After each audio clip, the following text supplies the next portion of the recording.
Okay, पढ़ना शुरू करें। तो जैसा आप लोग बोले थे, मतलब आप लोग नहीं, यानी बहुत से विद्यार्थी, कि हम लोग करंट अफेयर यदि प्रतियोगिता दर्पण का कवर कर रहे हैं तो फिर उसको जनवरी अंक से कवर करके कौन से महीने तक लाया जाए। अभी कौन सा महीना आ गया है, अक्टूबर आने वाला है। तो आपका पूरा करंट अफेयर इस सत्र का क्या हो जाएगा, कंप्लीट हो जाएगा। तो हम उसी कार्य में आगे बढ़ते हैं और जो आपको बातें महत्वपूर्ण लगेंगी उन बातों को हम नोट भी करते चलेंगे। ठीक है, कौन से अंक पर आज हम चर्चा शुरू कर रहे हैं? प्रतियोगिता दर्पण के जनवरी के अंक पर। और मैं इसको स्वयं एक बार पढ़ करके देखा हूं और इसका मैं समराइज अपने माइंड में कर चुका हूं कि कौन कौन सी बातें इस अंक की आपके लिए जरूरी है। लिखिएगा, सबसे पहला पॉइंट लिखिएगा, सिलक्यारा सुरंग रेस्क्यू। अब आप इसको भूल से गए होंगे, सिलक्यारा सुरंग रेस्क्यू ऑपरेशन। लिखिएगा, सिलक्यारा सुरंग रेस्क्यू ऑपरेशन, उत्तराखंड, उत्तरकाशी जिला। घटनाक्रम यदि याद आ रहा होगा तो इस सुरंग में 17 दिन से 41 मजदूर फंस गए थे। बहुत बड़ी घटना थी और बहुत जिजीविसा का परिचय मजदूरों ने दिया और बहुत जीवटता का परिचय हमारे जो सुरक्षा से जुड़े हुए लोग हैं उन लोगों ने दिया और उन्हें उस रेस्क्यू ऑपरेशन से सुरक्षित बाहर निकाला गया। सिलक्यारा सुरंग रेस्क्यू ऑपरेशन कहां से जुड़ा है ये? उत्तराखंड, और उत्तराखंड में उत्तरकाशी जिला, यमुनोत्री राष्ट्रीय राजमार्ग पर ये सुरंग में मजदूरों के फंसने की घटना थी। और इस घटनाक्रम में आपको एक शब्द को दिमाग में याद रखना है, rate hole mining. Side heading डाल लीजिएगा यहां पर। कौन सी साइड हेडिंग रहेगी? Rate hole mining. और रेट शब्द से आप बचपन से सभी परिचित हैं। रेट का मतलब क्या होता है? चूहा होता है। तो बहुत छोटी सी सुरंग बनाकर यदि कोयले को बाहर लाया जाएगा तो वो रेट होल कहलाता है। और इस टेक्निक का उपयोग एक एक श्रमिक की जान बचाने में काम आई। देखिएगा, rate hole mining, side heading डालिएगा और लिखिएगा, रेट होल माइनिंग विशेषतया मेघालय में काफी समय से प्रचलित है। रेट होल माइनिंग विशेष रूप से मेघालय में काफी समय से प्रचलित है। यह माइनिंग का एक तरीका है, यह माइनिंग का एक तरीका है जिसका इस्तेमाल करके सकरे क्षेत्रों से कोयला निकाला जाता है।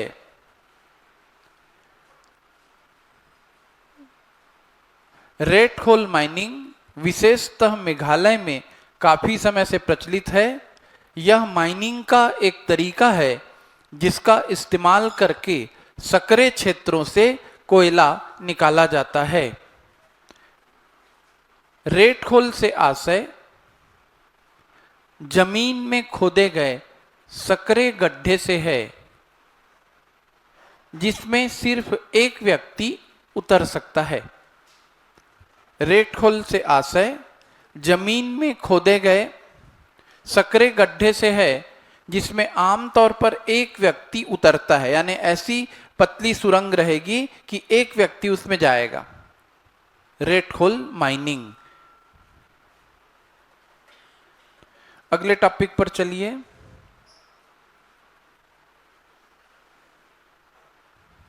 जो आपके काम का है।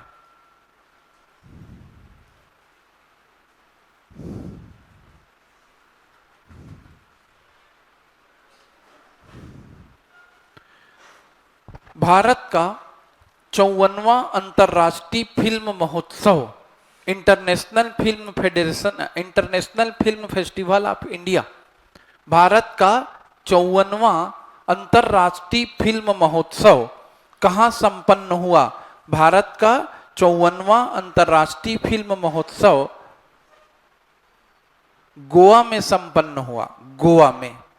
इस महोत्सव में एक पुरस्कार कम से कम जानना चाहिए। अंतर्राष्ट्रीय फिल्म महोत्सव में सर्वश्रेष्ठ फिल्म का पुरस्कार किसको दिया गया? इस महोत्सव में सर्वश्रेष्ठ फिल्म का स्वर्ण मयूर पुरस्कार। इस महोत्सव में सर्वश्रेष्ठ फिल्म का स्वर्ण मयूर पुरस्कार, गोल्डन पीकॉक अवार्ड, इस महोत्सव में सर्वश्रेष्ठ फिल्म का स्वर्ण मयूर पुरस्कार एंडलेस बॉर्डर्स को मिला। किसको मिला? Endless borders. कौन सी पिक्चर को मिला? Endless borders. सर्वश्रेष्ठ फिल्म स्वर्ण मयूर, endless borders, endless borders.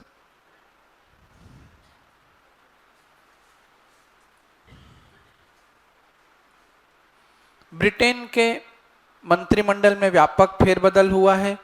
सुवेला Braverman गृह मंत्री के पद से बर्खास्त कर दी गई हैं। भारतीय मूल की महिला थी, पहले ये ब्रिटेन में गृह मंत्री का पद संभाल रही थी। आप एक नज़र ऐसा देख लें। ये अंक तो आपको अवेलेबल भी कराया जाएगा, ये लिखने की अभी इससे आवश्यकता नहीं है। भारत अमेरिका के बीच मंत्री स्तरीय वार्ता, अमेरिका के साथ हम ऑस्ट्रेलिया से भी मंत्री स्तरीय वार्ता किए, ठीक है, छोड़ सकते हैं। अफगानिस्तान ने भारत स्थित अपना दूतावास स्थायी रूप से बंद किया, ठीक है, कर सकते हैं। अफगानिस्तान की परिस्थितियां आप जान रहे हैं। एक घटनाक्रम है, देखिए। न्यूजीलैंड के नए प्रधानमंत्री, नाम बस जानते रहें, न्यूजीलैंड के नए प्रधानमंत्री बने क्रिस्टोफर लक्सन। मन हो आपका तो बहुत बड़ी घटना नहीं है ये भी। भूटान नरेश की भारत यात्रा, हम इस पर और भी चर्चा कर चुके हैं। भूटान के नरेश कौन हैं? जिग्मे खेसर वांगचुक, ये भूटान नरेश हैं, भूटान के राजा हैं।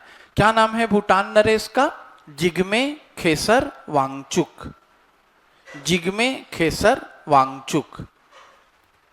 जीडीपी के आंकड़ों पर भी हमारी चर्चा होती रहती है। किसके आंकड़ों पर? जीडीपी के। अभी जीडीपी की 2023-24 की दूसरी तिमाही में 7.6% अनुमान है या रहेगा, ऐसे आंकड़े दिए जा रहे हैं। मतलब हमारी जीडीपी सही तरीके से आगे बढ़ रही है, इसको लेकर के परेशान नहीं होना है। भारत और बांग्लादेश के आपसी संबंधों में हमारा ऐतिहासिक दौर चल रहा है, ऐसा हम जनवरी में देख रहे थे। और अगरतला अखाउरा रेल लिंक सहित 3 परियोजनाओं का उद्घाटन भी हुआ था। लेकिन करंट में कोई चीज स्थायी नहीं रहती। बांग्लादेश का घटनाक्रम बहुत तेजी से बदला और उसके बाद जो जहां से हमारा समझौता हो रहा था प्रधानमंत्री शेख हसीना के साथ, उनका तख्ता पलट हो चुका है बांग्लादेश में, अभी आप जान रहे हैं। तो देखिए, जनवरी का अंक जब हम पढ़ना शुरू कर रहे हैं, पिछला अंक, तो हमारा काम कम हो रहा है ऐसा लग रहा है। इस पूरे अंक से मैं आपको अभी तक कितनी बातें लिखवाया हूं। अंतर्राष्ट्रीय फिल्म महोत्सव हुआ गोवा में, वो 54वां अंतर्राष्ट्रीय फिल्म महोत्सव था और उसमें सर्वश्रेष्ठ फिल्म का गोल्डन पीकॉक एंडलेस बॉर्डर्स करके, या एंडलेस क्या पिक्चर थी? एंडलेस, हाँ, मतलब आप सुन रहे हैं, एंडलेस बॉर्डर्स को अवार्ड मिला और हमारा काम थोड़ा सरल सा लग रहा है। इसे हम अभी क्या करते जा रहे हैं? छोड़ते जा रहे हैं। भारतीय अर्थव्यवस्था एक दृष्टि में, हाँ, एक चीज मैं आपको हिंट देना चाहूंगा, इस अंक में दिया गया है वन लाइनर फैक्ट के रूप में, आप इसको जरूर पढ़ लें। यहां पर जो दिया गया है, आपको क्विक रिवीजन हो जाएगा ज्योग्राफी का। बच्चों की सबसे बड़ी मांग है, आप जो एकदम गंभीरता से जो तैयारी कर रहे हैं, बिगनर से ऊपर उठ चुके हैं, आप जरूर हिंट करें कि प्रतियोगिता दर्पण से हम कौन सा टॉपिक पढ़ें, कौन सा छोड़ें। ये देखिए, ये आपको क्विक रिवीजन के लिए दिया गया है। भारत का कुल क्षेत्रफल देखना ही मत पड़े, कितने लोगों को याद है? 32,87,263। देखो, सेम आंकड़ा दिया होगा, 32,87,263। विश्व के क्षेत्रफल का ये कितना प्रतिशत है? समुद्र तट की कुल लंबाई कितनी है? हमारा अनन्य आर्थिक क्षेत्र कितना है? ऐसे कुछ फैक्ट दिए गए हैं। आप चाहें तो इसको क्या करें, दोहरा लें। ज्योग्राफी के और इकोनॉमी के बेहद इंपॉर्टेंट फैक्ट यहाँ पर दे दिए गए हैं, वन लाइनर फैक्ट। चूंकि करंट से जुड़ा हुआ नहीं है, इसलिए मैं इसको अभी जोर पे नहीं ले जा रहा हूं। जैसे मिनी रत्न कंपनियों की संख्या, मिनी रत्न कंपनियों की संख्या संवर्ग 2, एमएसएमई क्षेत्र का हमारी इकोनॉमी में योगदान कितना है ना। तो ये सारी चीजें आप इकोनॉमी में धीरे से पढ़ेंगे और ये आंकड़े आपके काम आएंगे। बेहद इंपॉर्टेंट आंकड़े हैं जनवरी के अंक में दिए गए, क्षेत्रफल और आर्थिक संकेतक के आंकड़े। उत्पादन के भी आंकड़े, पर आपको ज्यादा जब परेशान सा होने लगेंगे आप, तो फिर वेट कीजिएगा, आपके सर लोग बताएंगे। महारत्न कंपनियां देखिए, भेल, गेल, नाम देख रहे हैं ना, HPCL, ये इंपॉर्टेंट है। महारत्न कंपनियां इकोनॉमी में पढ़ाया जाएगा, फिर भी आप जानिए किस कंपनी को महारत्न कंपनी का दर्जा दिया जाता है। ये सारे इसके नाम्स दिए गए हैं, एक बार जरूर देखें। नवरत्न, मिनी रत्न और उनसे बहुत ऊपर की बात किसकी आती है? महारत्न की। तो महारत्न कंपनियों के बारे में जरूर जानें। ठीक, अभी मैं इकोनॉमी से जुड़ा हुआ है इसलिए ज्यादा चर्चा में नहीं ले रहा हूं।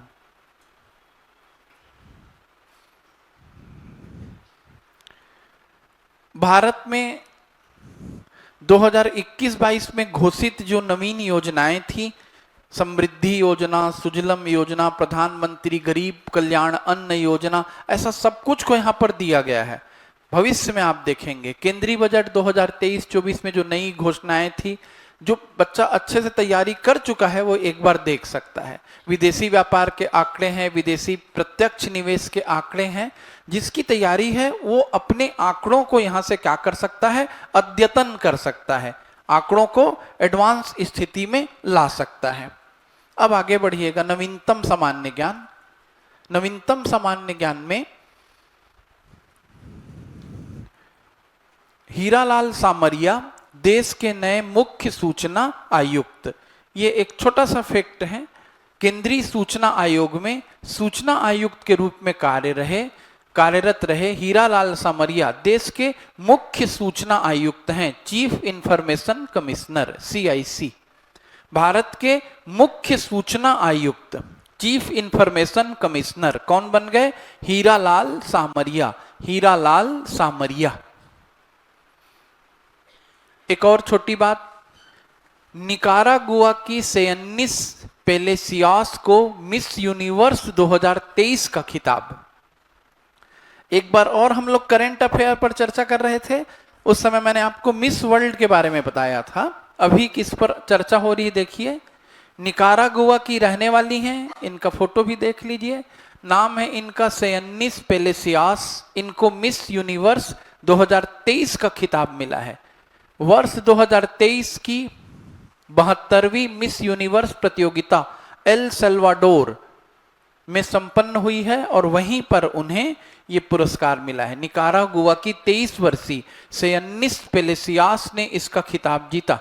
राजधानी सैन सल्वाडोर में 18 नवंबर को संपन्न फाइनल दौर में वो विजेता रही। तो नवंबर में हुआ है, ये याद रखें ऐसी। और इसकी विजेता कौन रही हैं? एल सल्वाडोर में हुई इस प्रतियोगिता की विजेता सेयन्निस पेलेसियास। फिर से नवंबर में ये प्रतियोगिता हो जाएगी, तो 2024 की मिस यूनिवर्स आपको इसको अपडेट करना रहेगा खुद से, है ना। 2023 की मिस यूनिवर्स नवंबर में हुई प्रतियोगिता है, अभी 2024 की प्रतियोगिता होना शेष है। तो आपके ये आदत में शामिल रहे कि मिस यूनिवर्स जो अगली बनने वाली हैं आप उनको जानें। उसी प्रकार से ये पुरस्कार पूछा जाता है, शांति, निशस्त्रीकरण एवं विकास हेतु इंदिरा गांधी पुरस्कार हमेशा मिलेगा, हर सत्र में मिलता रहेगा। ये 2022 का पुरस्कार है, शांति, निशस्त्रीकरण एवं विकास हेतु वर्ष 2022 का इंदिरा गांधी पुरस्कार देश में कोविड योद्धाओं के प्रतिनिधि के रूप में चिकित्सकों के संघ, इंडियन मेडिकल एसोसिएशन व नर्सों के संघ, ट्रेंड नर्सेस एसोसिएशन को संयुक्त रूप से प्रदान किया गया है। तो देखिए बड़ा प्यारा सा क्वेश्चन है, ये किसी व्यक्ति को दिया जाता था, लेकिन कोविड में एक पूरी टीम ने काम किया, डॉक्टर्स की टीम और नर्सेस की टीम। तो आपको केवल इतना दिमाग में रख लेना है कि ये फैक्ट इंपॉर्टेंट बन जा रहा है दो कारणों से। एक तो शांति, निशस्त्रीकरण और विकास का इंदिरा गांधी पुरस्कार प्रसिद्ध पुरस्कार है देश का। किस फील्ड में दिया जाता है? शांति, निशस्त्रीकरण और विकास के लिए। ये पुरस्कार जिसे दिया गया वो ग्रुप भी इंपॉर्टेंट हो गया। वो किसका ग्रुप है? डॉक्टर्स का। और किसका ग्रुप है? नर्सेस का। किसी एक व्यक्ति को ना दे करके किसको दिया गया है? चिकित्सकों के संघ, इंडियन मेडिकल एसोसिएशन और नर्सों के संघ, trend nurses association of India, इनको कौन सा पुरस्कार मिल गया? कोविड में इन्होंने बहुत काम किया, इसलिए इनको इंदिरा गांधी पुरस्कार दिया गया। ओके, आगे बढ़ जाते हैं। ये पुरस्कार सबसे पहले किसको दिया गया, अभी किसको दिया जा रहा है, ऐसा करके सूची दी गई है। 2022 का पुरस्कार मिला हुआ है। अब आपको ये भी याद रखना है 2022 में डॉक्टर और नर्सेस के संघ को दिया गया। 2023 के पुरस्कार की जब घोषणा होगी तो 2023 का इंदिरा गांधी पुरस्कार कौन सा, निशस्त्रीकरण और विकास का, किसको दिया गया, यहां आप अपडेट कर लेंगे। और ज्यादा संभावना बनती है कि 23 का पुरस्कार पूछे, क्योंकि आपका पेपर कब होगा, अभी हम 24 में पढ़ रहे हैं, पेपर होगा कब, फरवरी 25 में। तो आपको करंट अफेयर में अपडेट रहने की आदत डालनी पड़ेगी। फिर से एक अच्छा न्यूज आ रहा है। लियोनल मेसी का नाम, जो बच्चा खेल से गंभीरता से जुड़ा है वो जरूर जानेगा, जो नहीं जुड़ा है वो अब जानना शुरू करे। कौन है लियोनल मेसी? फुटबॉल के खिलाड़ी है ना, तो लिखिएगा। अर्जेंटीना के फुटबॉलर लियोनेल मेसी, चेहरा भी देख लें, बहुत बड़ा नाम है फुटबॉल के फील्ड में।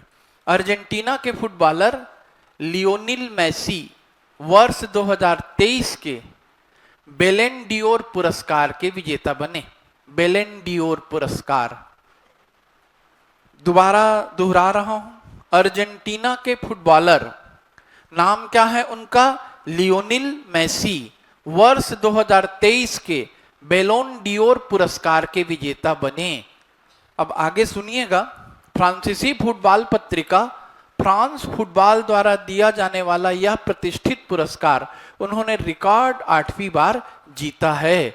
लियोनेल मेसी, अब कम से कम इतना जानिए, लियोनेल मेसी विश्व के सर्वश्रेष्ठ फुटबॉल खिलाड़ी में से इनका एक नाम है, और वैसे सर्वश्रेष्ठ नंबर 1 इन्हीं को ही माना जाएगा वर्तमान में। इनका खेल में किस फील्ड से संबंध है, ये एक बड़ा छोटा सा प्रश्न बनेगा। लियोनेल मेसी का संबंध किस खेल से है? फुटबॉल। लियोनेल मेसी किस देश के हैं? अर्जेंटीना। और डिटेल आप जानना चाहेंगे तो फ्रांस की फुटबॉल पत्रिका बेलन डियोर का बेस्ट अवार्ड 8वीं बार कौन जीत गए? Lionel Messi. और वैसी महिला फुटबॉलर का पुरस्कार इयताना बोनमाती। महिला फुटबॉलर्स का बेलोन डियोर फेमिनिन पुरस्कार इयताना बोनमाती। और देखिए, जितने लोग मुझसे पढ़ रहे हैं अभी, जितने लोग फ्यूचर में इसको देखेंगे वीडियो को, जिन चीजों पर मैं आपका ध्यान आकृष्ट कराता हूं वो चीजें बेहद इंपॉर्टेंट रहती हैं। जैसे एक छोटा सा वीडियो आया, नियत नेल्लानार योजना, मेरे चैनल में था, कितने लोगों ने देखा उसको, और कितने लोगों को पता चला वो पिछले हफ्ते पेपर में आया। छत्तीसगढ़ के करंट अफेयर से इसे जरूर पूछा जाएगा, ऐसा मैं बोल भी रहा था। और अभी वन रक्षक का वन फॉरेस्ट डिपार्टमेंट का पेपर हुआ, नियत नेल्लानार परियोजना का संबंध किससे है? तो कितने लोग जानते हैं नियत नेल्लानार परियोजना? जो नहीं जानते हो उसको देख के लिखो, छत्तीसगढ़ सरकार की योजना है। एक दूसरी योजना का बहुत छोटा सा वीडियो आया, कौन सा है? स्कूल वेंडे वर्राट पंडुम, इसी चैनल में है, देख लेना। दोनों योजनाएं बहुत संभावित है पीएससी की प्री में भी पूछी जाएंगी और पीएससी की मुख्य परीक्षा में भी, क्योंकि वर्तमान सरकार की नक्सलवाद से संबंधित गतिविधियों को रोकथाम के लिए बनाई गई सर्वाधिक महत्वाकांक्षी योजनाओं में से ये दोनों योजनाएं हैं। कौन कौन सी दो योजनाएं? नियत नेल्लानार और स्कूल वेंडे वर्राट पंडुम। और मैं ऐसा बोला था और जस्ट संडे के पेपर में इससे प्रश्न आ गया, तो अच्छा लगता है, हम लोगों की दृष्टि सही है। वैसी एक फुटबॉलर का नाम जानिए, बोल रहा हूं तो इसको निग्लेक्ट मत कीजिएगा। क्या नाम है इनका? Lionel Messi. Lionel Messi. Booker पुरस्कार पूछा जाता है, लिखिएगा। बुकर पुरस्कार 2023 पॉल लिंच को मिला। बुकर पुरस्कार 2023 किसने जीता? Paul lynch. और उनके उपन्यास का नाम याद रखें, profit song. Profit song Booker पुरस्कार 2023। आपके दिमाग में बुकर शब्द और बुकर पुरस्कार मजबूती से बैठना चाहिए। ये प्रश्न पूछा जाता है, बहुत महत्वपूर्ण सम्मान है बुकर सम्मान साहित्य के क्षेत्र का। बुकर पुरस्कार आयरलैंड के साहित्यकार पॉल लिंच को उनके उपन्यास प्रॉफिट सॉन्ग के लिए दिया गया। प्रॉफिट सॉन्ग वर्ष 2023। ओके, अब देखिए समझिएगा, यदि बुकर पुरस्कार भारतीय व्यक्ति को या भारतीय मूल के व्यक्ति को मिलता है तो और ज्यादा महत्वपूर्ण हो जाता है। यदि आप केबीसी वगैरह की देखते होंगे, है ना, कौन बनेगा करोड़पति जैसे कुछ सामान्य ज्ञान से संबंधित कंपटीशन के आप सीरियल्स देखते होंगे, तो कुछ कठिन प्रश्न इन सब फील्ड से बनते रहते हैं। तो देखिएगा 2008 में अरविंद अडिग को दिया गया था। उनका नाम इंपॉर्टेंट है। अरविंद अडिग का संबंध किस फील्ड से है? साहित्य से है। उन्होंने 2008 का बुकर पुरस्कार जीता और उनकी बहुत प्रसिद्ध पुस्तक है द व्हाइट टाइगर। पुस्तक भी आप पढ़ के देख सकते हैं। 2008 में अरविंद अडिग ने पुस्तक लिखी। अरविंद अडिग भारतीय मूल के व्यक्ति हैं जिन्होंने 2008 का बुकर पुरस्कार जीता, इसलिए उनकी पुस्तक इंपॉर्टेंट। भारतीय व्यक्ति हैं, क्या नाम है उनकी पुस्तक का? The white tiger. 2006 का बुकर पुरस्कार किरण देसाई ने जीता। The inheritance of loss. The inheritance of loss. The inheritance of loss किसकी रचना है? पूछा जाएगा। द इनहेरिटेंस ऑफ लॉस किसकी रचना है? Kiran Desai. The inheritance of loss. Arundhati Roy 97 का बुकर पुरस्कार जीती थी और इनकी इस पुस्तक को कई बार अलग अलग परीक्षाओं में पूछा गया था। The god of small things. मैं इसको लेकर आया, पढ़ने का प्रयास भी किया। काफी लिंदी बुक है, आप इसको नाम तो याद रख लें, the god of small things. The god of small things की लेखिका कौन है? अरुंधति राय। व्हाइट टाइगर भी काफी चर्चित पुस्तक है, इससे संबंधित प्रश्न आ चुका है प्रतियोगी परीक्षा में। व्हाइट टाइगर किसकी पुस्तक है? अरविंद अडिग। द इनहेरिटेंस ऑफ लॉस किसकी पुस्तक है? किरण देसाई। सलमान रश्दी की पुस्तक बहुचर्चित, बहुविवादित, बहुविख्यात रहती है। उनमें से एक पुस्तक जिसने बुकर पुरस्कार जीता था, उनका नाम है मिडनाइट चिल्ड्रन। मिडनाइट चिल्ड्रन बहुत ही अच्छे थीम पर लिखी गई पुस्तक है। भारत की आजादी की आधी रात से इसका क्या संबंध हो सकता है, खोजने का प्रयास कीजिएगा। सलमान रश्दी की पुस्तक मिडनाइट चिल्ड्रन। और एक लास्ट 71 में बुकर पुरस्कार वीएस नायपाल की पुस्तक इन अ फ्री स्टेट को मिला, जिसमें से सलमान रश्दी और वीएस नायपाल भारतीय मूल के उपन्यासकार हैं। अरविंद अडिग, किरण देसाई और अरुंधति राय भारतीय उपन्यासकार हैं। इन लोगों ने अभी तक बुकर पुरस्कार जीता है। एक बार फिर से दोहरा लेते हैं, वर्ष 2023 का बुकर पुरस्कार किसने जीता? पॉल लिंच ने। पॉल लिंच की रचना, पॉल लिंच के उपन्यास का नाम क्या है? Profit song. 2008 का बुकर पुरस्कार अरविंद अडिग ने जीता, उनकी रचना का नाम है द व्हाइट टाइगर। 2006 का किरण देसाई ने जीता द इनहेरिटेंस ऑफ लॉस के लिए। 1997 का बुकर अरुंधति राय को मिला था, उनकी रचना famous the god of small things. 1981 Salman Rushdie midnight children's. 1971 VS Naipaul in a free state. In a free state. निधन में कोई प्रसिद्ध व्यक्तियों का यदि निधन रहता है तो उनका नाम परीक्षा में आ जाता है। वैसे सुब्रत राय का नाम आप जानते होंगे, सहारा ग्रुप से जुड़े हैं, ठीक। फातिमा बीबी का नाम अभी हाल ही में किसी परीक्षा में पूछा गया। क्यों पूछा गया? लिखिए, सर्वोच्च न्यायालय में प्रथम महिला न्यायाधीश थी फातिमा बीबी, तो इनका नाम अपने आप में महत्वपूर्ण हो जाता है। सर्वोच्च न्यायालय में प्रथम महिला न्यायाधीश हैं और प्रश्न इसलिए भी सामयिक बन गया क्योंकि इनकी मृत्यु हुई है।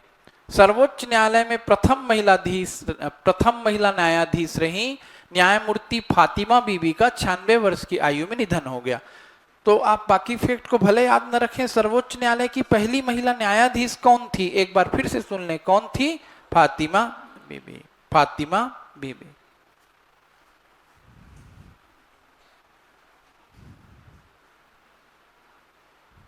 स्पोर्ट्स एक्टिविटीज पे आइए।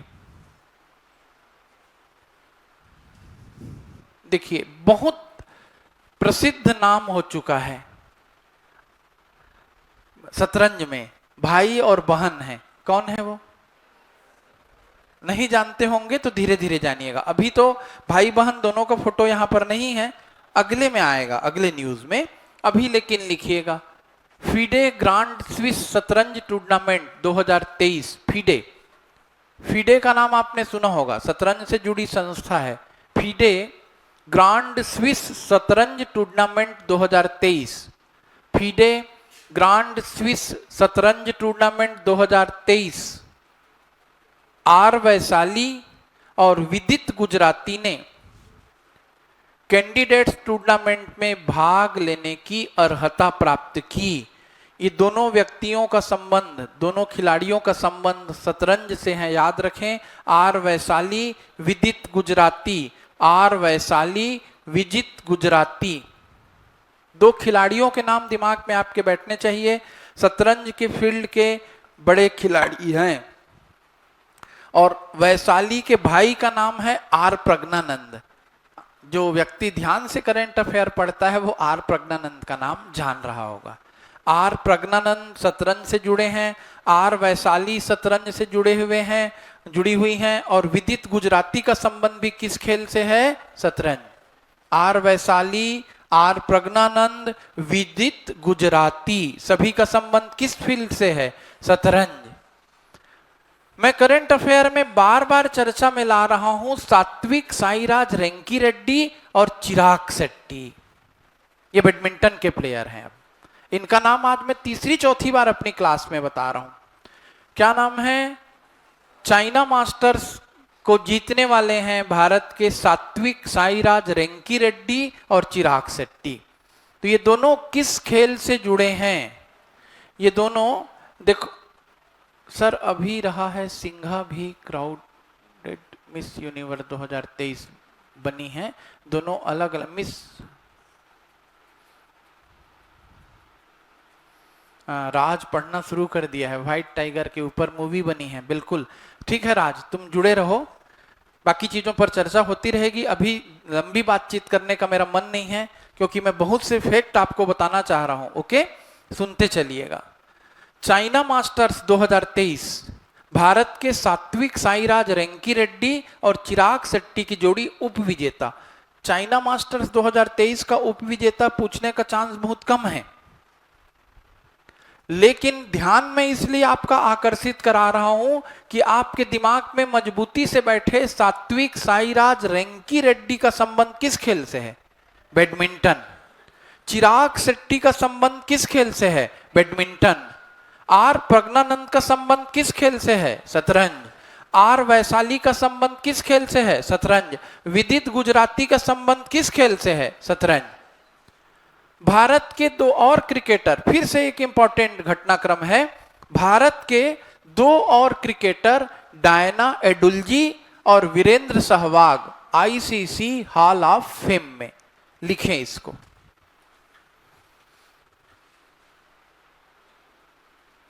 आईसीसी का मतलब आप समझ रहे हैं, अंतरराष्ट्रीय क्रिकेट परिषद को हम आईसीसी बोल दिया मैं। क्या है ये? अंतरराष्ट्रीय क्रिकेट परिषद के द्वारा क्या किया गया है? आईसीसी का hall of fame. Hall of fame में कोई भी क्रिकेटर यदि शामिल होता है तो उसके लिए और पूरे देश के लिए क्या होता है? ये गर्व का विषय होता है। अभी भारत के किनको शामिल किया गया है? अभी वर्तमान में डायना एडुल्जी और वीरेंद्र सहवाग। तो अचानक से आपको बहुत पुराने किसी क्रिकेटर का नाम दिखने लगेगा परीक्षा में। डायना एडुल्जी का संबंध किस खेल से है? आप परेशान हो जाओगे, क्यों अचानक से डायना एडुल्जी का नाम पूछ दिया गया? मैं कितने क्रिकेटर्स का नाम याद करूं? तो आप जानिएगा, नाम वही आते हैं परीक्षा में जिनसे संबंधित कोई घटनाक्रम महत्व रखता है।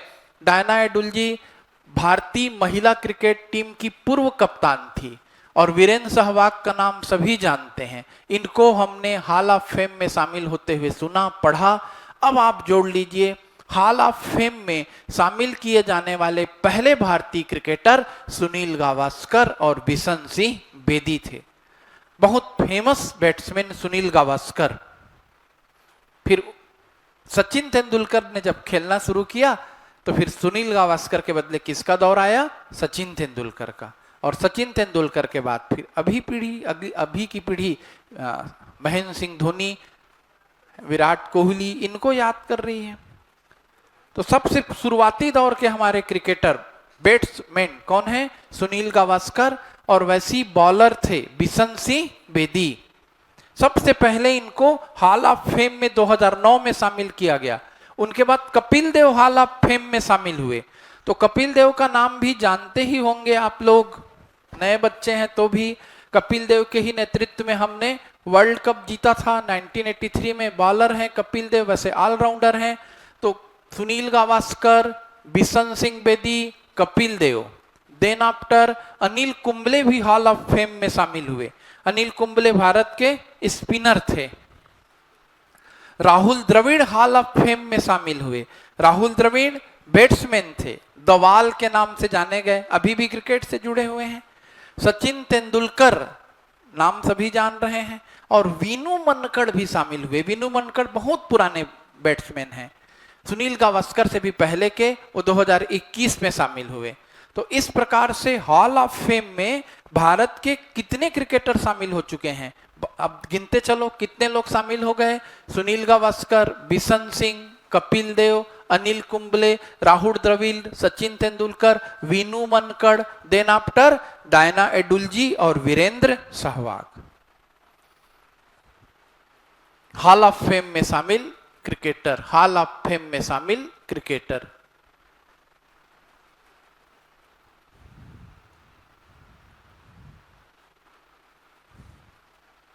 देखिए, मेंस की परीक्षा में टाइम आउट शब्द का संबंध किस खेल से है पूछा जा सकता है, और इस पर 60 नोट्स लिखें कह के पूछा जा सकता है।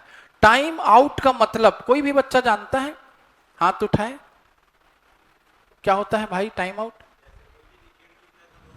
हाँ लिखिए, good. Time out, side heading डालिए, टाइम आउट।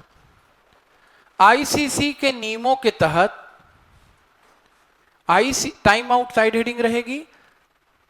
आईसीसी के नियमों के तहत विश्व कप के किसी मैच में, आईसीसी के नियमों के तहत विश्व कप के किसी मैच में किसी बल्लेबाज के आउट अथवा रिटायर होने पर, आईसीसी के नियमों के तहत विश्व कप के किसी मैच में किसी बल्लेबाज के आउट अथवा रिटायर होने पर अगला बल्लेबाज यदि 2 मिनट के भीतर क्रीज पर अगली बॉल नहीं खेलता है तो वह टाइम आउट के दायरे में आ जाता है। एक बार फिर से दोहरा रहा हूं। आईसीसी के नियमों के तहत विश्व कप के किसी मैच में किसी बल्लेबाज के आउट अथवा रिटायर होने पर अगला बल्लेबाज यदि 2 मिनट के भीतर क्रीज पर अगली बॉल नहीं खेलता है तो वह टाइम आउट के दायरे में आ जाता है।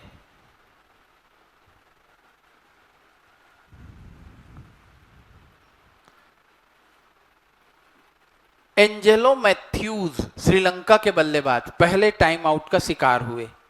पहली बार टाइम आउट का शिकार कौन हुए?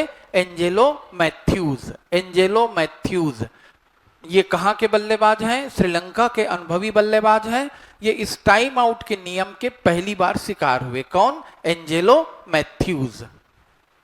अब मेरी बात को फिर से ध्यान से सुनिएगा। टाइम आउट को सरल शब्दों में यदि बताया जाए तो एक बल्लेबाज आउट हुआ, दूसरे बल्लेबाज को 2 मिनट के अंदर बैटिंग करने कहां पहुंच जाना है, क्रीज पे। यदि वो अनावश्यक रूप से देरी कर रहा है तो उसको बिना खेले क्या कर दिया जाएगा, आउट डिक्लेयर कर दिया जाएगा। तो देखते होंगे आप कि एक बल्लेबाज खेल रहा है, उसके बाद का अगले क्रम का बल्लेबाज पेडअप होकर के पूरी तरीके से तैयार होकर के कहां बैठे रहता है, पेविलियन में बैठे रहता है। और जैसे ही कोई आउट होता है, जितनी जल्दी वो वापस जाता है उससे ज्यादा जल्दी कौन अंदर आता है, अगला बल्लेबाज। ये बहुत विषम परिस्थिति बन गई थी 1983 जब हमने पहली बार वर्ल्ड कप जीता था। उस समय जिम्बाब्वे के साथ हमारा मुकाबला चल रहा था। जिम्बाब्वे की टीम को काफी कमजोर टीम माना गया था और उसी टीम में उसी मैच में कपिल देव ने 175 रन या 177 जितना भी है उस रन की ऐतिहासिक पारी खेली थी। कपिल देव 7वें नंबर पे एसी बंद करो। कपिल देव 7वें नंबर पे बैटिंग के लिए उतरते थे और वो नहा रहे थे। पिक्चर भी देखे होगे 1983 या 83, नहीं देखे होगे तो जरूर देख लेना, क्रिकेट की समझ बढ़ जाएगी। और एक के बाद एक 6 बड़े बल्लेबाज क्या हो गए थे, आउट हो गए थे और मुश्किल से उनको बाहर लाया गया। बाहर निकलो, तुमको बैटिंग करने जाना है। उनको यकीन ही नहीं हो रहा है कि मेरी बैटिंग की क्या हो गई है, बारी आ गई है। और यदि वो नहीं पहुंच पाते तो जबरन क्या घोषित किए जाते, वो भी आउट। और वो पहुंचे और उन्होंने 7वें क्रम पे जाकर के जब आपके 6 बल्लेबाज आउट हो चुके हैं, आप 177 रन 175 रन जो भी है 170 से ऊपर का आप आंकड़ा क्या कर रहे हो, छू रहे हो, तो ये आपके मजबूत मनोबल को क्या करता है, दर्शाता है। टाइम आउट शब्द समझ में आ गया। टाइम आउट का संबंध क्रिकेट में है, आउट होने का क्या है, एक तरीका है। इंटरव्यू में भी बार बार पूछा जाते रहता है एक खिलाड़ी कितने प्रकार से आउट हो सकता है। तो अभी चूंकि मैं क्रिकेट नहीं पढ़ा रहा हूं, लेकिन आप याद रखें, आपको एक सूची बना लेनी है कि एक बल्लेबाज आखिर कितने प्रकार से आउट हो सकता है।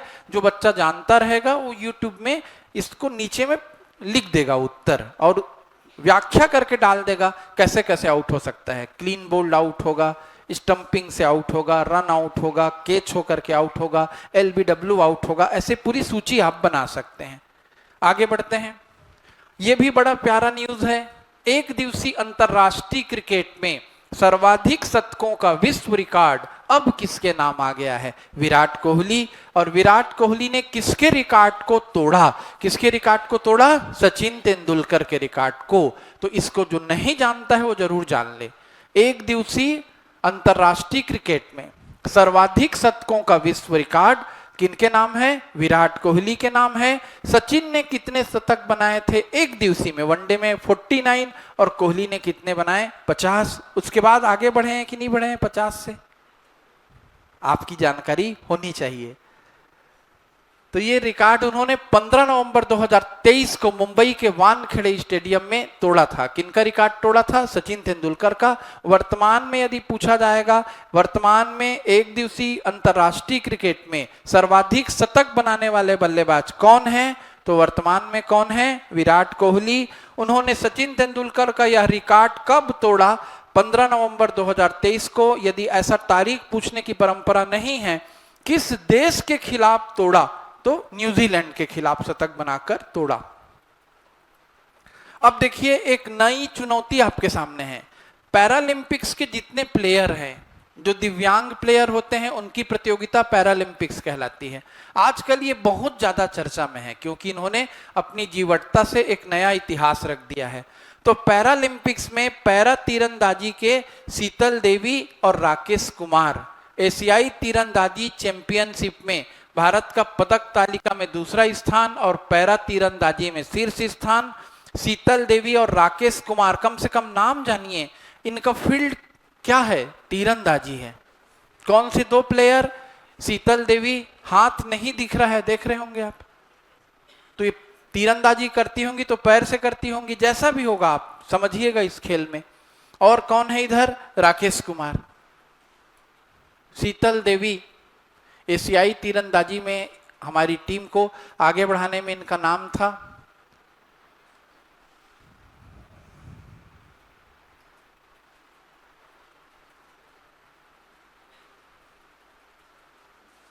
और अभी नेक्स्ट वीक का केबीसी पैरालंपिक्स के प्लेयर पर ही क्या है, फोकस्ड है। तो यदि आप देखते होंगे कोई न्यूज से जुड़ी बातें, तो नेक्स्ट केबीसी को देख लीजिएगा। आगे बढ़ते हैं। नोवाक जोकोविच का नाम जानना चाहिए। कितने लोग जानते हैं? जो, हाँ, बहुत अच्छी बात है। जो नहीं जानते हैं धीरे धीरे ऐसी करके जानेंगे। नोवाक जोकोविच फिलहाल तो जानिए टेनिस से संबंधित हैं। कौन से टेनिस से? Lawn tennis. और कहां के प्लेयर हैं नोवाक जोकोविच? सर्बिया। बड़े प्लेयर हैं, इसलिए उनका देश जानना चाहिए, उनके खेल का नाम जानना चाहिए। व्यक्ति का नाम क्या है? नोवाक जोकोविच। इनका खेल का नाम क्या है? Lawn tennis. कहां के रहने वाले हैं? सर्बिया।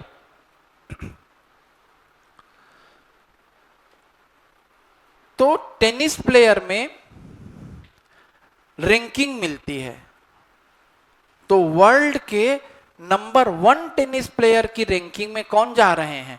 इस न्यूज के अनुसार देखिएगा, सर्बिया के टेनिस खिलाड़ी नोवाक जोकोविच ने वर्ष 2023 में टेनिस सत्र की समाप्ति नंबर 1 रैंक के साथ की। इटली में ट्यूरिन में एटीपी फाइनल के समाप्ति के पूर्व ही, लिखिएगा मत सारी चीजों को, उन्होंने अपने अंकों की संख्या इतनी कर ली कि सत्रांत में उनका शीर्ष स्थान सुनिश्चित हो गया। वर्ष का समापन नवंबर में एक खिलाड़ी के रूप में करने के लिए नंबर 1 खिलाड़ी के रूप में करने के लिए नंबर 1 की ट्रॉफी एटीपी अध्यक्ष आंद्रे गाउंडे जी ने उन्हें प्रदान की। जोकोविच ने यह रिकॉर्ड 8वीं बार वर्ष का समापन नंबर 1 खिलाड़ी के रूप में रहते हुए किया है। मतलब 8 बार वो वर्ल्ड के नंबर 1 टेनिस प्लेयर रह चुके हैं। जो मैं इतने जोर देकर के आपको इस नाम को याद रखने को बोल रहा हूं, इसलिए न्यूज पढ़ेंगे आप और जान जाएंगे। कम से कम जो बिगिनर बच्चा है, इनके नाम को मत भूले। नोवाक जोकोविच किस खेल से संबंधित हैं? Lawn tennis. लॉन टेनिस में वर्ल्ड में 8 बार वो क्या हो चुके हैं? नंबर 1। और वैसी ईगा स्वियातेक, ये महिलाओं में नंबर 1 की रैंकिंग पाई है। पोलैंड की ईगा स्वियातेक।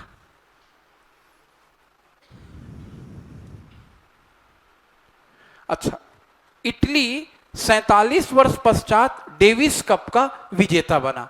तो बाकी कुछ जानो या ना जानो, डेविस कप का संबंध किस खेल से है ये जानिए। कितने लोग जानते हैं डेविस कप का संबंध किस खेल से है? इस क्लास में एक हाथ उठा है। होमवर्क लिखो, डेविस कप का संबंध किस खेल से है? बड़ी प्रतियोगिता है डेविस कप। हाँ, ये भी इंपॉर्टेंट है। राष्ट्रीय स्क्वैश चैंपियनशिप, स्क्वैश खेल का एक प्रकार है और इसमें हमारे राष्ट्रीय चैंपियंस के नाम बस जानिए। हमारे राष्ट्रीय स्क्वैश चैंपियन हैं सेंथिल कुमार और अनाहत सिंह। दोनों का फोटो देख लीजिए। राष्ट्रीय स्क्वैश चैंपियन कौन है? सेंथिल कुमार और अनाहत सिंह। जरूरी नहीं है इससे ज्यादा प्रश्न आए, नाम केवल आप याद रख सकते हैं। क्या नाम है? सेंथिल कुमार और अनाहत सिंह। सेंथिल कुमार और अनाहत सिंह का संबंध किस खेल से है? स्क्वैश। ये स्क्वैश के राष्ट्रीय चैंपियन है। क्या नाम है दोनों का? सेंथिल कुमार और अनाहत सिंह। नेक्स्ट है पंकज आडवाणी। कितने लोग इनका नाम जानते हैं? Very good. कौन से फील्ड से हैं? लिखिए लिखिए। पंकज आडवाणी बिलियर्ड्स और स्नूकर से जुड़े हुए हैं और उन्होंने 26वां और 27वां जो बिलियर्ड्स का खिताब है अपने नाम किया है। वो विश्व खिताब जीतने में सफल रहे पंकज आडवाणी बिलियर्ड्स का 26वां और 27वां। पूरा न्यूज पढ़ लीजिएगा। अभी कम से कम नाम दिमाग में बैठा लिए, पंकज आडवाणी। इनसे संबंधित कभी भी कोई न्यूज आएगा पेपर में, स्पोर्ट्स चैनल में, स्पोर्ट्स न्यूज में या प्रतियोगिता दर्पण में, तो आप ये नाम को रिपीट पाएंगे। नाम क्या है इनका? पंकज आडवाणी। क्या नाम है इनका? पंकज आडवाणी।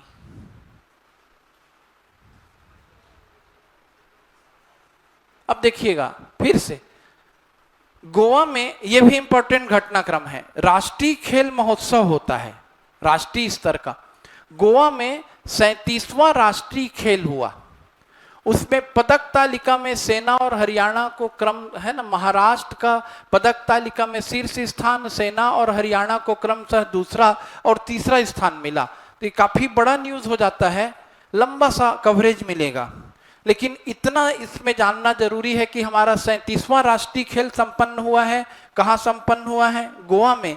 और 37वें राष्ट्रीय खेल में ओवरऑल चैंपियन की ट्रॉफी महाराष्ट्र ने जीती, और ये राजा भालिंदर सिंह ट्रॉफी कहलाती है। सुनते बस चलिएगा, लिखा नहीं रहा हूं। और इस 37वें राष्ट्रीय खेल में श्री हरि नटराजन सर्वश्रेष्ठ पुरुष खिलाड़ी बने।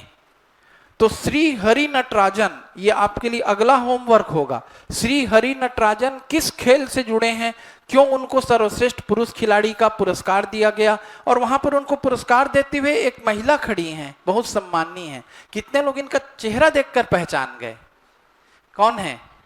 पीटी उषा। जैसे कल ही केबीसी में शायद 1,20,000 या उससे ऊपर की किसी राशि के लिए पुरस्कार था। एक मंदिर दिखाया गया, और वो मंदिर कौन सा है पूछा गया। हम क्लास में उस मंदिर का नाम बार बार पढ़ते हैं। वो मंदिर था राज राजेश्वर मंदिर, या कौन सा मंदिर? बृहदेश्वर मंदिर। तो वैसे ही आपको चित्र को देख करके पहचानना आना चाहिए। पीटी उषा बहुत चर्चित हस्ती रही हैं, अभी भी चर्चा में रहती हैं। पिला villa Kandi थेक्के परमपिल Usha, golden girl Bharat की एथलीट हैं। लेकिन अभी क्या हैं? अपने जमाने की एथलीट हैं। अभी अंतरराष्ट्रीय ओलंपिक संघ की अध्यक्ष हैं, सॉरी, भारतीय ओलंपिक संघ की अध्यक्ष हैं। तो पीटी उषा का नाम जानिए और श्री हरि नटराजन का नाम जानिए। फिर एक हमारे लिए दुखद समाचार, ऑस्ट्रेलिया 6वीं बार आईसीसी विश्व कप 2023 का विजेता बना। बहुत ध्यान से हम लोग देख रहे थे इस मैच को, मैं और दीक्षित सर बैठे थे, फिर बहुत दिन तक मैच ही देखना छोड़ दिए। भारत फाइनल में लगातार सारे मैच को जीतने के बाद फाइनल में नहीं जीत पाया, ऑस्ट्रेलिया जीत गया था। तो इसको लिख लें भाई, आईसीसी विश्व कप 2023 का 6वीं बार चैंपियनशिप कौन ले गया? ऑस्ट्रेलिया। और इससे जुड़ी बाकी चीजें आप देख सकते हैं। सर्वाधिक शतक बनाने वाले बल्लेबाज क्विंटन डिकॉक, तेज गति से शतक ग्लेन मैक्सवेल, सर्वाधिक चौके विराट कोहली, सर्वाधिक कैच डेरेल मिशेल, देख सकते हैं। 2023 में शामिल 10 टीमों के कप्तान एक बार आप देख सकते हैं। भारतीय टीम के कप्तान रोहित शर्मा, ऑस्ट्रेलिया के पैट कमिंस, इंग्लैंड के जोस बटलर, पाकिस्तान के बाबर आजम, न्यूजीलैंड के केन विलियम, दक्षिण अफ्रीका के तेम्बा बावूमा, विश्व के अद्भुत प्लेयर, ठीक है, अपनी टीम को खुद ही हराने में भूमिका निभाते रहे। श्रीलंका के दासुन सनाका, बांग्लादेश के साकिब अल हसन, अफगानिस्तान के हसमतुल्लाह साहिदी और नीदरलैंड के स्कॉट एडवर्ड्स। एक नजर ऐसा आप देख सकते हैं। भारत कभी वर्ल्ड कप जीता है क्या? आईसीसी विश्व कप, ये देखिए 87 है ना, नहीं कहां कहां हुआ दे रहा है। 87 में भारत पाकिस्तान में हुआ, 83 में देखिए आपको पता होगा 1983 में चर्चा बार बार कर रहा था। भारत ने वर्ल्ड कप कहां जीता था?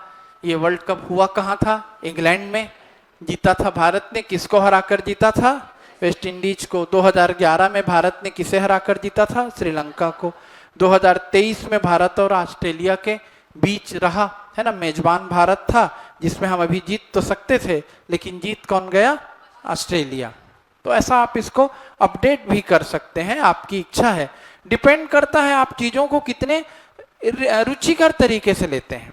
आप इसको बोझ के रूप में लेंगे कभी भी करंट और स्पोर्ट्स को, तो हमेशा आपके लिए बोझ होगा। क्लास में कोई आपको लिखा रहा है, आपको लिखना है, आपका ये होमवर्क है, इसको आपको रटना है, याद करके परीक्षा निकालना है, तो ये एक सब्जेक्ट बन गया। लेकिन ये तो जानने और समझने की क्या है, कॉमन चीज है कि वर्ल्ड कप क्रिकेट हो रहा है, वर्ल्ड कप फुटबॉल हो रहा है, तो आपके नजर में वो चीजें आनी चाहिए। नहीं आती होंगी तो ऐसा हम लोगों से सुनते सुनते आपके अंदर वो रुचि विकसित होगी, और जिसके अंदर वो रुचि विकसित होगी वो सहज स्वाभाविक रूप से पास होगा, है ना। और अदरवाइज जैसे कि आपके मन में एक भावना रहती है कि कोचिंग में ये करा दिया जाए, कोचिंग में वो करा दिया जाए, बहुत कुछ कराया जाएगा, पर रिजल्ट कैसे आता है? दोनों पक्षों के प्रयास से, है ना। अब देखते हैं, ये न्यूज खत्म हुआ, कौन से अंक का न्यूज खत्म हुआ? जनवरी। फिर और गंभीरता से तैयारी करने वालों के लिए क्या पढ़ना चाहिए, ये मैं आपको हिंट में बता दे रहा हूं क्या पढ़ना चाहिए। जिनका चयन हुआ है उनका इंटरव्यू है, आपकी मर्जी, पढ़ें, समय आपके पास होगा नहीं अभी, इसलिए इतना पढ़ लें तो जरूरी है। अब कुछ प्रश्न दिए गए हैं। भारत के महानगरों में बढ़ती तलाक दर के संबंध में चर्चा करते हुए इसके कारण और प्रभावों की चर्चा करें। देखें तो देखें, ना देखें तो छोड़ दें। वर्तमान में लोकसभा आचार समिति चर्चा में है, मन हो तो देखें, मन ना हो तो छोड़ दें। वर्तमान में, हाँ ये इंपॉर्टेंट है, वर्तमान में चर्चित बेन गुरियन नहर परियोजना, कोई भी नाम सुना है क्लास में बेन गुरियन नहर परियोजना? अच्छा, स्वेज नहर का कितने लोगों ने नाम सुना है? ज्योग्राफी की क्लास में आप सुन चुके हैं। स्वेज नहर कहां कहां पर है? किन दो सागरों को जोड़ती है? कौन कौन से दो सागरों को? भूमध्य सागर और लाल सागर। वास्को डी गामा को जो घूमकर आना पड़ा था, यदि स्वेज नहर रहती तो वास्को डी गामा को घूमकर आना नहीं पड़ता। सारे बच्चों ने इसका उत्तर दिया। इससे मुझे बहुत खुशी हो रही है कि आप क्लास में बताई गई चीजों को गंभीरता से समझ रहे हैं, याद कर रहे हैं। ज्योग्राफी और हिस्ट्री दोनों में स्वेज नहर का जिक्र आता है। बस आपको अपने को अब एडवांस करना है। आप फाइट में एक स्टेप बढ़ चुके हैं, आपका बेस मजबूत होते जा रहा है, उसको अपलिफ्ट करना है। अब चूंकि स्वेज नहर आप जान गए तो वेन गुरियन नहर परियोजना को आप कनेक्ट करेंगे। स्वेज नहर पुरानी और वेन गुरियन नई, तो समझिएगा क्या है वेन गुरियन नहर।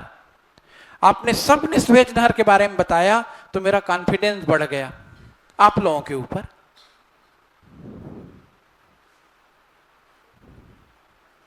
वर्तमान में वेन गुरियन नहर परियोजना एक बार फिर से चर्चा में है। यह प्रस्तावित 160 मील लंबा समुद्र स्तरीय नहर है, जिसे स्वेज नहर के एक विकल्प के तौर पर देखा जा रहा है। स्वेज नहर के विकल्प के रूप में कौन सी नहर अभी सामने में आ रही है? वेन गुरियन नहर। इस प्रस्तावित नहर परियोजना के तहत भूमध्य सागर को अकाबा की खाड़ी से जोड़ने की योजना है। लाल सागर का पूर्वी भाग से इसको जोड़ रहे हैं। उल्लेखनीय है कि 1960 के दशक में उभरी वेन गुरियन नहर परियोजना की कल्पना एक अभिनव बुनियादी ढांचा परियोजना के रूप में की गई थी। इसके ऐतिहासिक महत्व को दर्शाते हुए इसका नाम इजराइल के संस्थापक पिता और पहले प्रधानमंत्री डेविड वेन गुरियन के नाम पर रखा गया था। इसका उद्देश्य स्वेज नहर का विकल्प प्रदान करते हुए लाल सागर और भूमध्य सागर के बीच एक वैकल्पिक मार्ग बनाना है। यह यूरोप और एशिया के बीच वर्तमान मौजूद सबसे छोटे मार्ग स्वेज नहर पर मिस्र के एकाधिकार को चुनौती देकर वैश्विक महासागर की गतिशीलता को फिर से आकार देने की परियोजना है। ये सीजीपीएससी लेवल का भी प्रश्न बन सकता है, पर ज्यादा संभावित है ये यूपीएससी लेवल के प्रश्न के रूप में। सीजीपीएससी में वेन गुरियन नहर नाम बस आप याद रखें, काफी जरूरी है, और आप इसका पूरा लेख पढ़ सकते हैं। वैसे सीटीबीटी, कितने लोग सीटीबीटी का नाम जानते हैं? किसी को फुल फॉर्म याद है नए बच्चों में? अपना होमवर्क लिखें। CTBT, comprehensive test bank treaty. क्या है सीटीबीटी? परमाणु परीक्षण से जुड़ी हुई कोई घटना है, और मतलब घटना नहीं बोलना चाहिए, ट्रीटी है, ट्रीटी। सीटीबीटी नाम में ही ट्रीटी शामिल है। ट्रीटी का मतलब समझते हैं? क्या कहा जाए, चलिए इसका होमवर्क रखें, नहीं तो फिर मुझको पूरा सीटीबीटी पढ़ाना पड़ जाएगा। व्यापक परमाणु परीक्षण प्रतिबंध संधि, comprehensive test ban treaty. Treaty मतलब संधि। सीटीबीटी व्यापक परमाणु परीक्षण प्रतिबंध संधि। हर बच्चे को जानना चाहिए सीटीबीटी क्या है ना। बार बार आपको समझाया जा रहा है प्रेम से। छोटे बच्चे के लेवल से क्या होना है, अब आपको अपलिफ्ट होना है। ये आपके पैर पे चलने वाला टॉपिक है। सीटीबीटी आप ही तैयार करोगे। APEC, APEC, APEC, APEC mains का ये सिलेबस है सब। एपेक एशिया प्रशांत आर्थिक सहयोग समूह, और ये पेपर 7 में आपको दीक्षित सर सब पढ़ाएंगे मेंस में, टेंशन नहीं करना है, लेकिन जानते रहो एपेक क्या है। एशिया प्रशांत आर्थिक सहयोग समूह, एपेक।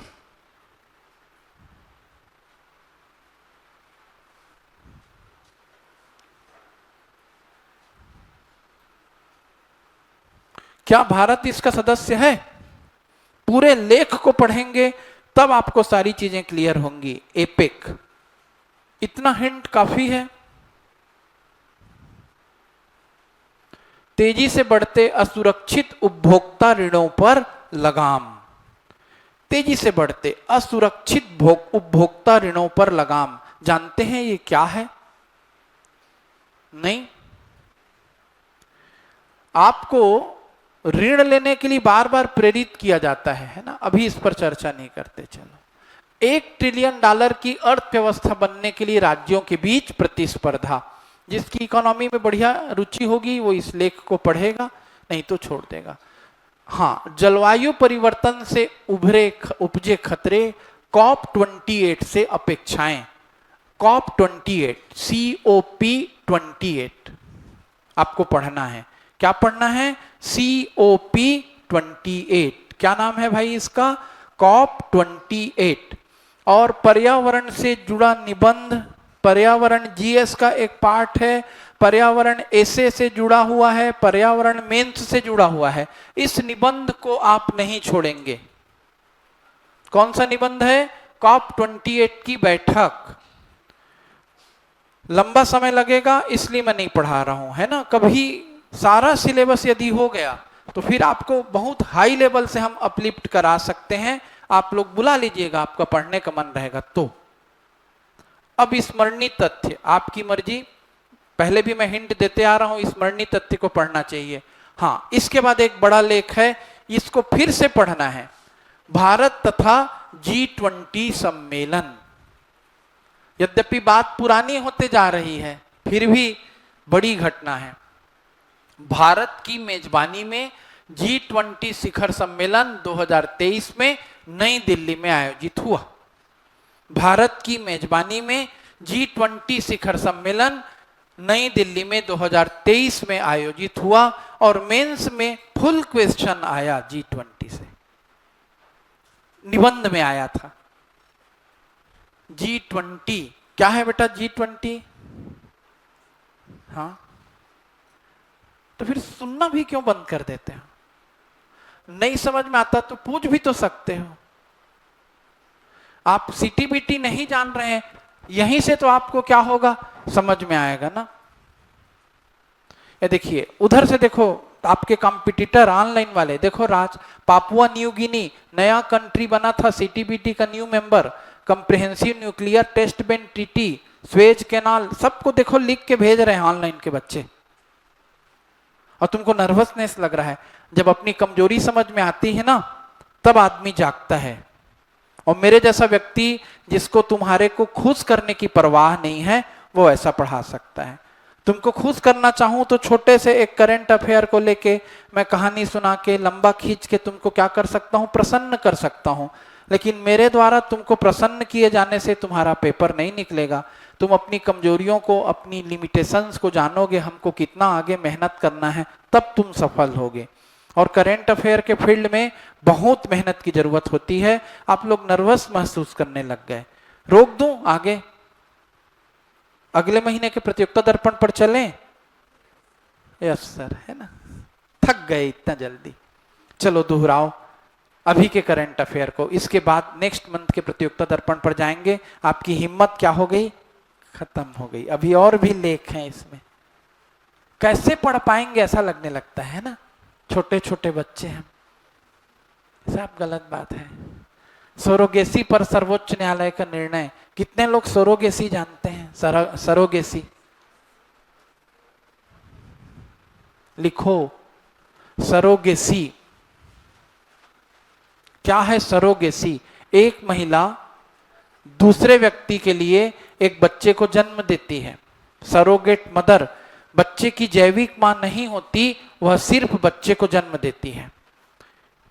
सरोगेट मदर, जो नहीं जानता है वो लिखे और सरोगेसी से संबंधित लेख पढ़े। Surrogacy, surrogacy. नेक्स्ट है कैसे आपको डीप फेक, कितने लोग जानते हैं डीप फेक टेक्नोलॉजी?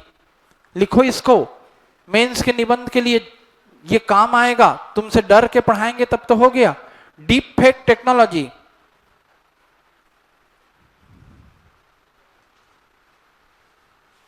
देखिए क्या है, लिख लें पहले डीप फेक पे शार्ट नोट्स। डीप फेक कृत्रिम बुद्धिमत्ता का उपयोग कर, कृत्रिम बुद्धिमत्ता मतलब AI, artificial intelligence. Deep fake कृत्रिम बुद्धिमत्ता का उपयोग कर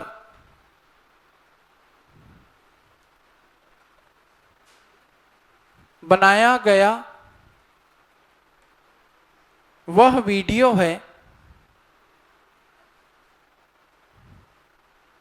जिसमें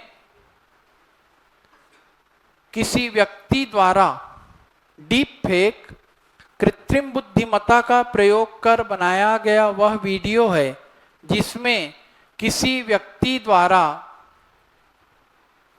बोले गए शब्दों,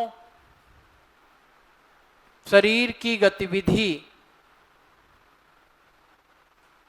को इस तरीके से प्रेजेंट किया जाता है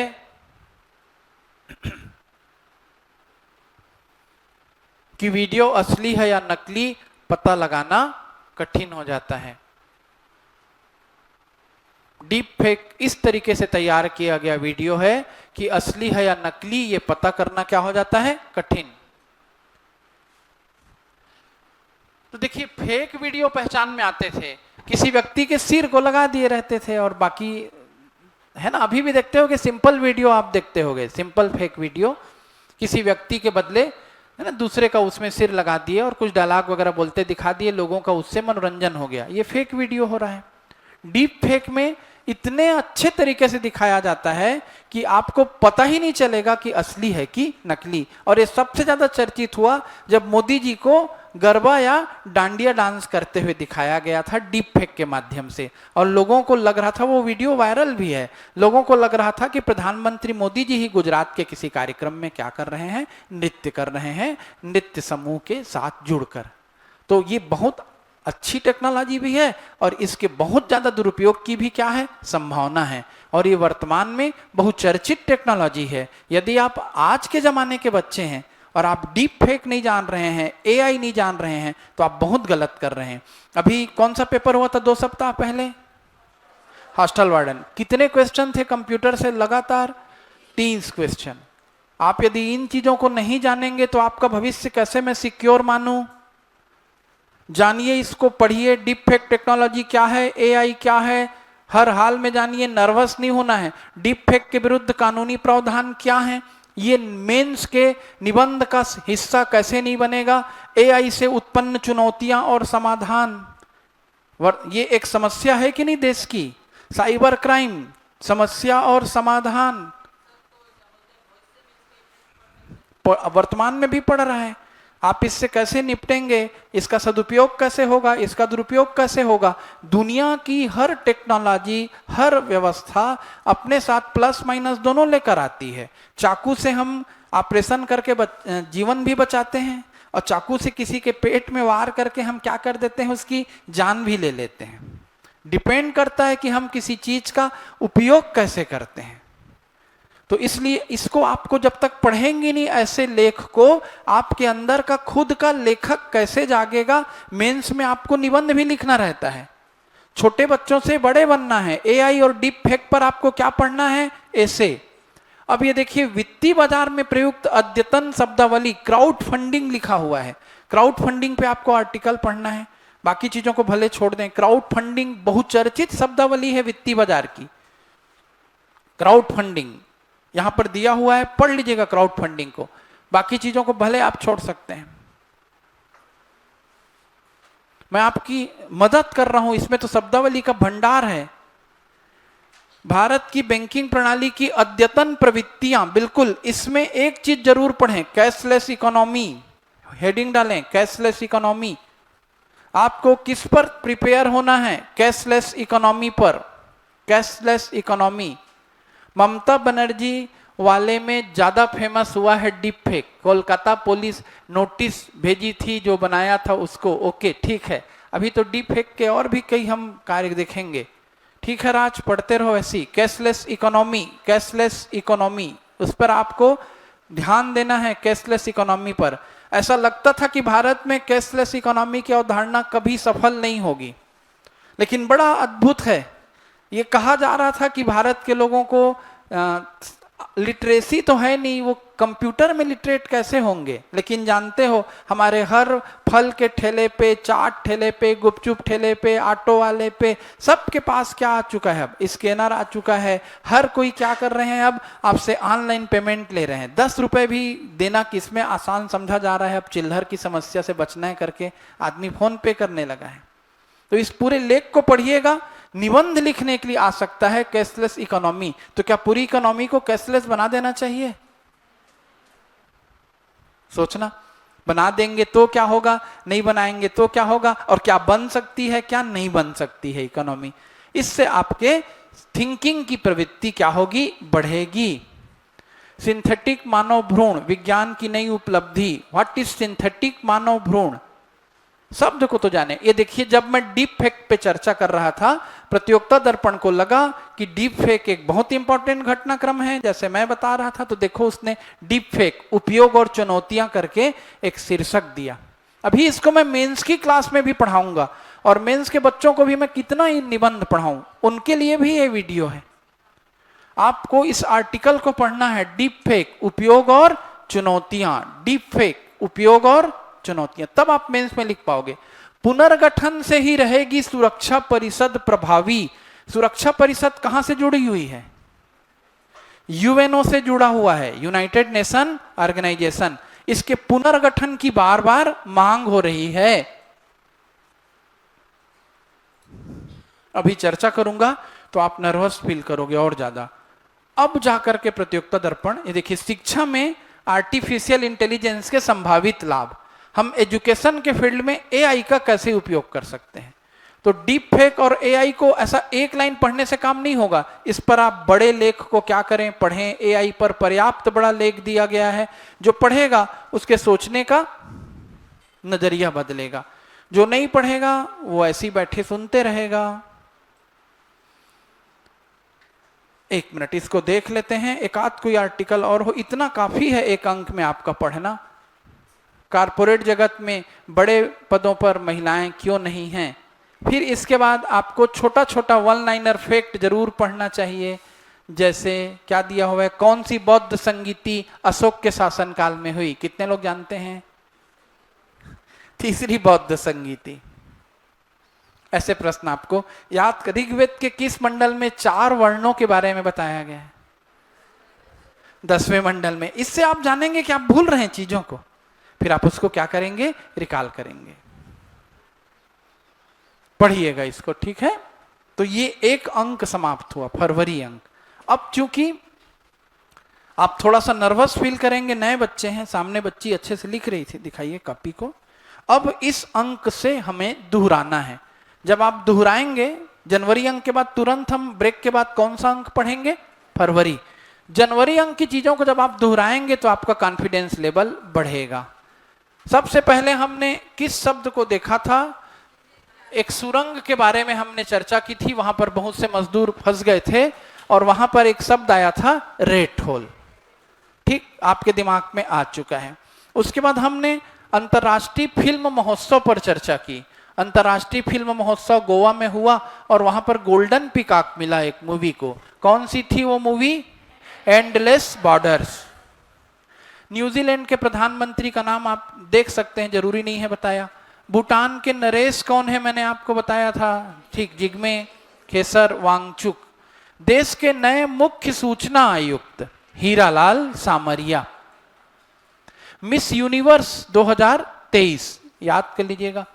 उसके बाद ज्यादा इंपॉर्टेंट था, शांति, निशस्त्रीकरण और विकास का इंदिरा गांधी पुरस्कार किसको मिला है? डॉक्टर्स के और नर्सेस के एसोसिएशन को मिला है। लियोनल मैसी, अब कॉपी मत देखना पड़े, लियोनल मैसी कम से कम इतना बताएं किस खेल से जुड़े हैं। हाथ उठाओ, कितने लोग बता सकते हैं? Very good, very good, football. और उनको बेलन डियोर विजेता बने, बेलन डियोर पुरस्कार मिला। मेरी तरफ देखिएगा, पॉल लिंच बुकर अवार्ड पाए हैं। पॉल लिंच कौन सा पुरस्कार पाए हैं? बुकर। और बुकर पुरस्कार किस फील्ड में दिया जाता है? साहित्य। और भारत में कौन कौन से लोगों ने पाया? भारत से जुड़े भारतीय या भारतीय मूल के लोगों में अरविंद अडिग ने पाया व्हाइट टाइगर के लिए, आपका एक जीएस बढ़ा है ना। अरुंधति राय ने पाया गॉड ऑफ स्मॉल थिंग्स के लिए। सलमान रश्दी ने पाया मिडनाइट चिल्ड्रंस के लिए। ऐसे नाम आपको देखना है। वीएस नायपाल ने पाया, किरण देसाई ने पाया। नेक्स्ट आपने देखा है फातिमा बीबी का नाम चर्चा में क्यों आ गई? क्योंकि इनकी मृत्यु हुई है। और ये कौन है फातिमा बीबी? सर्वोच्च न्यायालय की प्रथम महिला न्यायाधीश। फिर दो हमारे प्लेयर्स बड़े फेमस हो रहे हैं, 2-3 लोग, आर वैशाली, प्रज्ञानंद और विदित गुजराती। ये सब किस फील्ड के प्लेयर हैं? शतरंज हैं। सात्विक साईराज रेंकी रेड्डी और चिराग शेट्टी बार बार प्रतियोगिताएं जीत रहे हैं। ये किस फील्ड से जुड़े हैं? बैडमिंटन से जुड़े हुए हैं। डायना एडुल्जी अचानक से बहुत पुरानी क्रिकेटर चर्चा में आ गई। क्यों आ गई? ये महिला क्रिकेट टीम की कप्तान रही थी, लेकिन इन्हें हॉल ऑफ फेम में शामिल किया गया। वीरेंद्र सहवाग का नाम तो आप जानते ही हैं। टाइम आउट पर चर्चा हुई। टाइम आउट क्या है? कोई बल्लेबाज यदि सही समय पर 2 मिनट के अंदर क्रीज पे नहीं पहुंचा तो टाइम आउट हो जाता है। आईसीसी में सर्वाधिक शतक का रिकॉर्ड किसके नाम आ गया? विराट कोहली। 49 शतकों का रिकॉर्ड उन्होंने किसका तोड़ दिया? हाँ, गॉड क्रिकेट के भगवान कहे जाने वाले सचिन तेंदुलकर का। फिर नोवाक जोकोविक का नाम आपको जरूर जानना है। नोवाक जोकोविक लॉन टेनिस के प्लेयर हैं। डेविस कप आपका होमवर्क दिया गया, ठीक है। और सेंथिल कुमार अनाहत सिंह का नाम किस खेल से जुड़ा है? स्क्वैश। पंकज आडवाणी बिलियर्ड्स। भारतीय ओलंपिक संघ की अध्यक्ष पीटी उषा। वेन गुरियन नहर किस नहर के विकल्प के रूप में आ रही है? स्वेज नहर के विकल्प के रूप में। सीटीबीटी क्या है? Comprehensive test ban treaty. कम से कम परमाणु प्रतिबंध से, परमाणु शस्त्रों से संबंधित एक संधि है, इतना तो जान गए। एपेक का नाम आपके दिमाग में आ गया। कोप 28 की बैठक आपके दिमाग में आ गया। G20, एक बच्चा टाइप करके बता रहा है कि G20 में अब 21 सदस्य हो गए। सही बता रहा है, गलत बता रहा है? हाँ, यदि आप नहीं जान रहे हैं तो जानना चाहिए, यदि वो गलत बोल रहे हैं तो भी आपको जानना चाहिए, तब तो आपका पेपर पढ़ना सार्थक होगा, है ना। Crowd funding, deep fake technology, cashless economy, AI, इस पर आपको लेख पढ़ना चाहिए। इतना अभी पहले राउंड में हम लोगों ने चर्चा किया। कौन से अंक में? जनवरी। अब ब्रेक के बाद हम लोग किस अंक पर चर्चा करेंगे? फरवरी। ठीक, करंट अफेयर कवर होते जा रहा है ऐसा लग रहा है। ठीक, आप भी पढ़ना जारी रखें। थोड़ी देर में आपसे फिर मिलते हैं।